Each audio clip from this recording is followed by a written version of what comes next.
Hi, everyone. Again, Craig Morgan with Blended Together Forever. And I'm here with a good friend, Nick Willis. And I can't wait for you to not only get to know my buddy, Nick, but to hear the message. And I'm going to ask him some questions. This is perfect timing for all you dads. Happy Father's Day. For all you moms that are out there, have your husbands or boyfriends watch your uncles, whoever that are men, have them watch Nick and the message that we want to talk about dads and fatherhood. But Nick, before we get into the subject, just tell everybody a little about your story, your family, and then I'll ask you a few questions. So thank you again for doing this, brother. Absolutely, man. Thank you, Craig, for the invite. I'm just excited to be here. We've talked about this behind the scenes for a long time, man, and I'm grateful for you, your impact in my life, your example, and just a little bit about myself. My name is Nick Willis. I'm a father of seven. Um, we have, of course, we have a blended family. I have seven. You have seven. That's We kind of right. hit it off right off the bat. But back in 2016, I want to say, went through a divorce and I had to discover who I was. I spent my first marriage performing manhood, spent my first marriage trying to uh, do the things that I thought it meant to be a man. And I ended up crumbling under the pressure of it. I lost my family and went through counseling, a series of trying to rediscover who I am. Of course, realigning myself with God. And it was in that season of my life that God gave me a mission. And that was through the Fatherhood Leadership Initiative to create an organization where we can reach men who are wounded, who are living in the context of performance, trying to perform their way into purpose versus trying to be purposeful and live that out. So I'm just excited about the journey, man, excited about crossing paths with people who are like-minded, and just excited about what God is doing in my life and the lives of people around me. Yeah, that's great. You shared something that was just powerful just a second ago, made me think of something that your first go around, Mhm. you thought manhood was a certain way, being a husband was a certain way, being a dad was a certain way, and you found out you were wrong. Elaborate on that a little bit because I guarantee you other guys have probably felt the exact same thing. Yeah, yeah, most definitely. I think there's a book. If any readers are out there, there's a book by the name of The Boy Crisis by a guy named Warren Farrell. He's a professor. He did some deep research. He talked about three things that turn a broken boy into a broken man. Number one is emotional suppression. Number two is absent fathers. Number three is heroism. And I think that heroism um, phase. I call it a phase because I think we all go through it. I think that heroism phase is where I started my marriage journey in. I got married early, was like 19, 20 years old. She was 18. We were straight out of high school, and I was just trying to perform. I was trying to uh, create this presentation of a strong man, but the truth was I was secretly sneaking off, getting drunk every weekend. I was an alcoholic. um, I don't know. I never called it that, but when you reach for a bottle every weekend just to cope with life, that's exactly what you are. Yeah, yeah.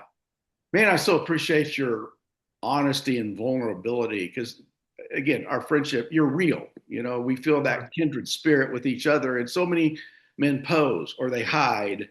And we all do it. We've all done it. I've done it. You've done it. We all do it. Why do men do that? Why do they pose? Why do they hide? Why do they try to perform and be something that they're really not, but they got to have the macho image, I'm bad. Yeah. Why do men do that to begin with, would you say, Nick? Yeah, I think it's a cultural thing, man. I think we've been shaped by a culture that tells us that you're not a man unless, and unless can lead to so many different things. And I think it's that pressure right there that leads to some of the social ills that we see.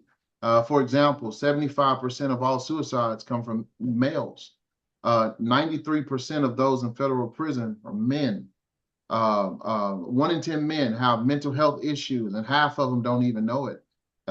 This kind of societal expectation shapes a person in such a way that they end up trying to hold up things that they were never designed to hold up.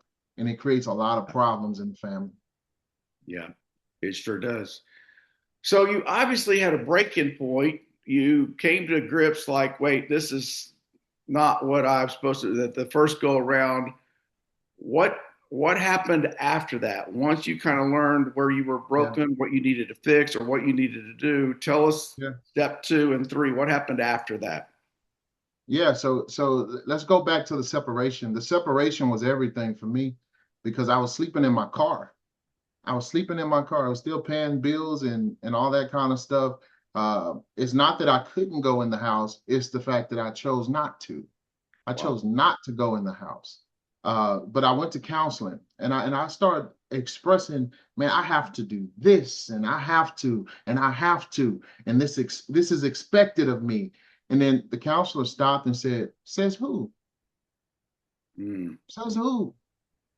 And a lot of the weights that I was carrying that was centered around manhood, it was things that I had been inappropriately told, but it was also things that I had made up in my own mind just by my observation about how life worked with men, how men present themselves around me. And when I began to see my own brokenness, man, I kid you not, one day I'm sitting in the car, Craig, and I'm holding the steering wheel. I want you guys to picture this.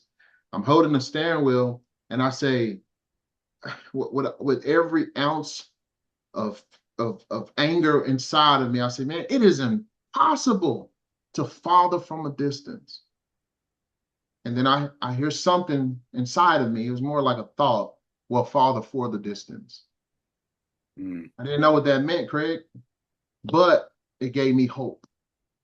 And sometimes if we can just rethink some of the things that we're going through, we can discover hope. Yeah.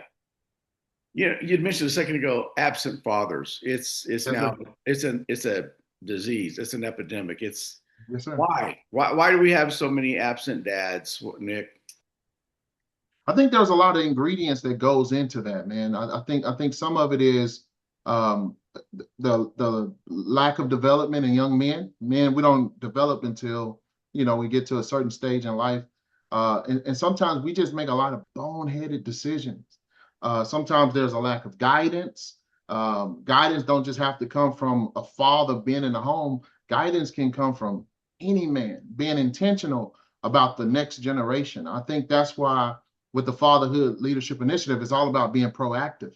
It's all about being able to identify the potential in another man and being able to walk alongside of him, as Paul did with Timothy.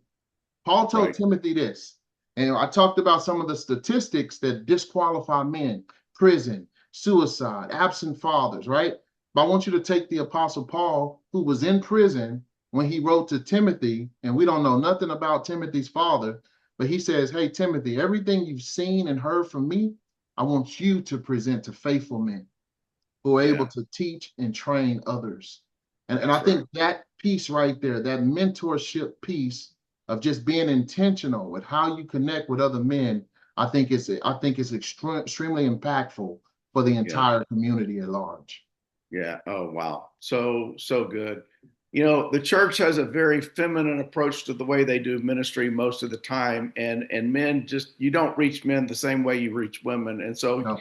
hearing what you're doing with the Fatherhood Initiative inspires me, encourages me, helps me want to tell other people. So how did you get your start in that? What inspired you to start Fatherhood? What's it all about? Tell us about that. Yes, sir. So one day, I'm after the event, me sitting in the car and coming to that realization, I began to maneuver and ask God to just give me wisdom. God, give me wisdom concerning men because I'm stuck. It was really a selfish prayer. It wasn't about other men at first. It was about me. I Yeah. identified where I was, and I didn't like where I was headed. And I prayed. I asked God for wisdom. And as I began to maneuver, man, I began to see. Have you ever bought a new car? And then Yep. every time you go somewhere, you see that car somewhere? Yeah. Yeah, that's how it was for me. I started to see broken men all over the place, professional men, athletes, people who seem like they got it all together, preachers and deacons and ministers and young men and old men. And as much as they tried to present themselves as being put together, I was able to identify the brokenness. Yeah. And God gave me wisdom on how to have those conversations with these men. So here's what we decided to do, Craig, being proactive. We decided to do a monthly breakfast where these guys can come around to a safe environment just to have conversations about what's going on in their lives. Love And it. that opened up the door for us to have access to so many different men who were going through so many different things. That was the starting point. Yeah. Ah, love that. You know, I think the culture also speaks if you're a dad, you're a provider, which is fine. And yes, a dad should provide, but it's Absolutely. not being a man, being a father, it's not just about, providing. What is even a good definition of a fatherhood? I mean, a man that's in fatherhood, the example that we're talking about. Yeah, I think one of the best ways to understand this concept of provision is you got to look at the relationship from the sun to the moon. Yeah. The moon is just a hard, dark rock that's thousands of miles away from the sun, millions of miles away from the sun, right? Just in case there's some science geeks out there, is millions or thousands? It's far Right. away from the sun. That's the point. But here's what happened. When the moon faces the sun and then turns away, it reflects the light from the sun.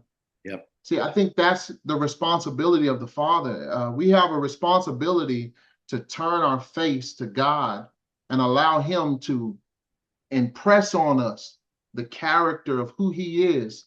And then we turn that back to our family to show them what that looks like in real time. Love that. I think that's when you look at nature. I think nature does a good job of reflecting how we should impact the environments that God has put us in. And being the head of the family, I think that's our responsibility to turn towards the sun like the moon, and then Yeah. turn back, being illuminated and Yeah. having an impact. That's so good. I'm reminded how so many men look for validation, but they're looking for it, as you said, in all the wrong areas.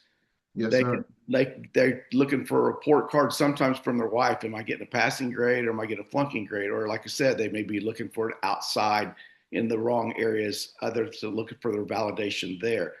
What do Mhm. you think some of the unique challenges are to men today? I mean, we've Yeah. seen the culture, we see the TV, the internet, the social media, and all that crap. What Yeah. do you see is face the biggest challenges today for men? I think the biggest thing is a lot of men don't know who they are. They're operating in this performance standpoint, and they're trying to provide something that they don't even possess. We always take our guys through 5 key areas of development because we believe that if you become a better leader, you become a better father. Yep. Some people think the Fatherhood Leadership Initiative is about being a father, but the truth is it's about leadership, and everything else be impacted by default. Here's what I mean. When you look at for example, um, um, having an impact on your children. I forgot where I was going with that. I don't know if you can edit this or not, but I had a thought that just ran away from me and I chased it, but it turned the corner before I could grab it. I love that. That's but good. but here's where I'm going with that. I think a lot of fathers, they're living in performance mode. We walk our guys through 5 key areas to help them become better leaders. Good. All right. Number one is discovery. You have to discover what has shaped you to be who you are today. Yeah. But also you have to discover what you was designed to be. Yeah. But you'll begin to see a gap. In Yeah. the middle of that gap, here's the second step is healing. Yeah. Healing says, I'm not what I was designed to be, but I want to be. Yeah. That's what healing says. The third step is alignment. How do I align myself and to be what God has called me to be? Number 4 is activation. Activation says, how do I participate in meaningful work so that I can have the impact? Yep. And then lastly is what we have dedicated ourselves to in 2026 is multiplication. I Are love you it. worth multiplying? I love that. Yeah. Yeah. Are you worth multiplying? If somebody was to duplicate Craig Morgan, would it be a benefit or a burden? Mm, yeah. Great And question. I think when we begin to ask ourselves those questions, then it began to feed inside of us the thing to want to be in the right place and want to be in alignment. I want to be healed because I don't want to duplicate what's inside of me. Yeah. Nick, we could do a 2 hour podcast instead of a 20-minute podcast. But look at the Absolutely. clock with a few more. Let me ask you a couple of things before we wrap up. Yeah, sure. Why is it so important that a man heals from his past and he tries to stuff it, hide it? I don't want to deal with it. I forgot about it. You know what would you tell a guy like that? I think when you look at the social ills in our society, every single one of them is connected to fatherhood. It is. When you don't deal with what's going on inside of you, it spills over into the people you love. It's called collateral damage.